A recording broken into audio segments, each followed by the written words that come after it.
గత 4 సంవత్సరాల నుంచి కాలేజీలో జరుగుతున్నటువంటి వర్షాకాలంలో జరుగుతున్నటువంటి విపత్తు వల్ల ప్రతిసారి కాలనీ వాసులందరూ కూడా వారం రోజులు షెల్టర్ తీసుకునేటువంటి పరిస్థితి. 3 సంవత్సరాల క్రితం ఇక్కడ వచ్చినటువంటి విపత్తు వల్ల దాదాపు ఫస్ట్ ఫ్లోర్ వరకు నీరు వచ్చి ఇంట్లో ఉన్నటువంటి ఫర్నిచర్తో సహా ఇళ్ళన్నీ కూడా డ్యామేజ్ అయినటువంటి పరిస్థితిని కాలాలు చూశారు. దాని తర్వాత దీని చెక్ డ్యామ్ వల్లనే ఇష్యూ ఉన్నదని చెప్పి వీళ్ళందరూ చెప్తే దాన్ని డిమాండ్ చేస్తారని చెప్పి నేను గెలవగానే ఫస్ట్ వెళ్ళేసి అదే పని నేను ఆర్డర్ తీసుకుని వచ్చాను. అప్పుడు ఏఎన్సీ వాళ్ళు ఒప్పుకోలేదు. ఎందుకంటే చెక్ డ్యామ్స్ కట్టిన తర్వాత డిమాండ్ చేయడం కుదరదు అని అంటే అప్పుడు మంత్రి గారు మరి ముఖ్యమంత్రి గారు అందరూతో మాట్లాడిన తర్వాత ఇక్కడ ఉన్నటువంటి పరిస్థితిని వివరిస్తే 1 మీటర్ వరకు డిమాలిష్ చేయడానికి పర్మిషన్ ఇచ్చారు.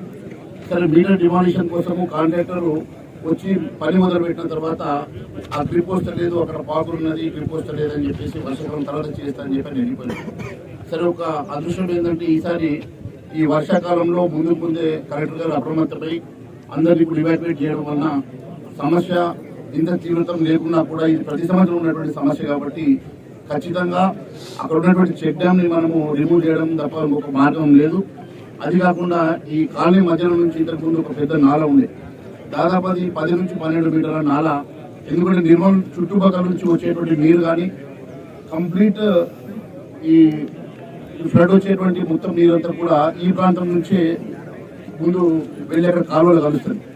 అటువంటి పరిస్థితుల్లో ఇప్పుడు దాదాపు 12 మీటర్లు ఉన్నటువంటి కాలువ లేఅవుట్ చేసినప్పుడు కాంట్రాక్టర్ లేకుంటే అక్కడ లేఅవుట్ చేసినటువంటి వ్యక్తి దాన్ని పూర్తి చేసి 1 మీటర్కే చేసి ఇక్కడ ప్లాట్లు చేయడం వలన నీరంతా కూడా మళ్ళీ అక్కడ వచ్చే ఫ్లడ్ వాటర్ కూడా మళ్ళీ ఈ రెగ్యులర్ వచ్చేటువంటి నీరు కాకుండా కూడా ఈ నీరు కూడా ఇక్కడికి రావడం వలన ఈ రెండు కలిసి వీళ్ళకి ఇబ్బంది అయిపోయేసి ఖచ్చితంగా దాన్ని కూడా రిస్టోరేషన్ చేయాల్సిన అవసరం ఉన్నది.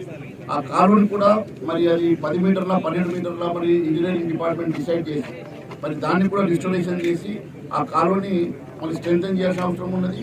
ప్లస్ అక్కడ ఉన్నటువంటి చెక్ డ్యామ్ ని కూడా ఇమీడియట్ గా డిమాలిష్ చేయాల్సిన అవసరం ఉన్నది. ఈ రెండు సమస్యలు ఇక్కడ మనం ఇమీడియట్ గా పరిష్కారం చేస్తే